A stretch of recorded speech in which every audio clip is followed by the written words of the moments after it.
Fridge এবং TV cup minibar football tournament 2026 আমুচাবাগান ফুলপার্ক। আজকে কিন্তু দ্বিতীয় রাউন্ডের দুইটি খেলা আপনাদেরকে দেখানো হবে। হাই ভোল্টেজ ম্যাচ কিন্তু আপনারা মিস করবেন না, দেখতে থাকুন। প্রথম খেলাটি হচ্ছে আমুচাবাগান সাতালেন রাখাল একাদশ বনাম আমুচাবাগান পুরালেন। উভয় দলে কিন্তু খুব সুন্দর করে খেলছে, আসলে অভাবনীয় আক্রমণের পর আক্রমণ করা যাচ্ছে, কিন্তু আসলে ফলাফল শূন্য। তাই সরাসরি টাইব্রেকারে দেখা গেল আসলে উভয় দলে কিন্তু 3টি করে টাইব্রেকার মারার সুযোগ দেওয়া হয়েছিল, কিন্তু দেখা গেল কি উভয় দলেরই কিন্তু 3টি টাইব্রেকার কিন্তু মিস হয়ে যায়। অবশেষে একটি করে দেওয়া হলে আমুচাবাগান পুরাল লাইন একটিতে জয়লাভ করেন এবং আমুচাবাগান সাতাল লাইন 0। এখানে কিন্তু আমুচাবাগান পুরাল লাইন জয়লাভ ঘোষিত হয় এবং পরবর্তী খেলা আপনারা দেখতে থাকুন। পরবর্তী খেলা হচ্ছে আমুচাবাগান বনাম কাফাই চা বাগান। আমুচাবাগানের গোলরক্ষকের মুখে মিষ্টি আছে, এই যে দেখতে পাচ্ছেন কাফাই থেকে আগত খেলোয়াড়রা। আসলে আমরা এখন দেখতে যাবো হাই ভোল্টেজ ম্যাচ। চমক দেখানো আমাদের কপিল আঙ্কেল খুব চমক দেখিয়েছিল কিন্তু গত খেলায়। রয়েছেন পরদুম ফুলপাড়ের, আরো রয়েছেন আমাদের রঞ্জন, আরো রয়েছেন গোবিন্দ, আরো রয়েছেন কিন্তু শিমুল, আরো কিন্তু রয়েছেন আমাদের গোলরক্ষক সুবল চাচার নামে পরিচিত। আসলে আমরা দেখতে পাচ্ছি উভয় দলই সুন্দর খেলছে, কিন্তু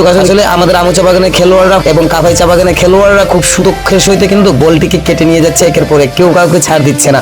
আক্রমণ প্রতিহত করছে প্রত্যেক দলই, কিন্তু আসলে অবশেষে কিন্তু দেখতে পেরেছি আমরা এক গোলে এগিয়ে ছিল আমুচাবাগান।